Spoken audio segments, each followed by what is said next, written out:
सत्याचा आवाज, जनतेचा विश्वास, हीच महाराष्ट्राची ओळख. Top news Pune. पुण्यापासून महाराष्ट्रभर प्रत्येक घडामोड तुमच्या पर्यंत. निर्भीड पत्रकारिता, अचूक माहिती, जनतेच्या विश्वासाची आमची जबाबदारी. Top news Pune, top news Pune, सत्याची साथ, विश्वासाची बात. बारामतीच्या साईनगर परिसरातून एक धक्कादायक घटना समोर आली आहे. आमदार रोहित पवार यांच्या स्वीय सहायकाच्या अल्पवयीन मुलीचा संशयास्पद मृतदेह आढळून आल्याने परिसरात खळबळ उडाली आहे.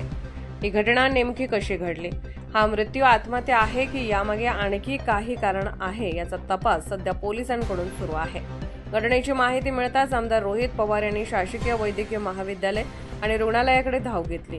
दरम्यान पोलिसांकडून घटनास्थळी तपास करण्यात येत असून वैद्यकीय अहवाल आणि अधिकृत तपासानंतरच मृत्यूचे नेमके कारण स्पष्ट होणार आहे. या धक्कादायक घटनेने बारामती परिसरात मोठी खळबळ उडाली आहे. नवनवीन बातम्या व घडामोडी पाहण्यासाठी आमच्या चॅनलला लाईक, शेअर व सबस्क्राईब करा. Top news Pune. जाहिराती व बातम्या देण्यासाठी संपर्क मुख्य संपादक कैलास गायकवाड. संपर्क क्रमांक 8080 17 80 77. पुणे शहरात न्यूज रिपोर्टर नेमणे आहे. इच्छुकांनी वरील मोबाईल नंबरवर संपर्क साधावा. Top news Pune.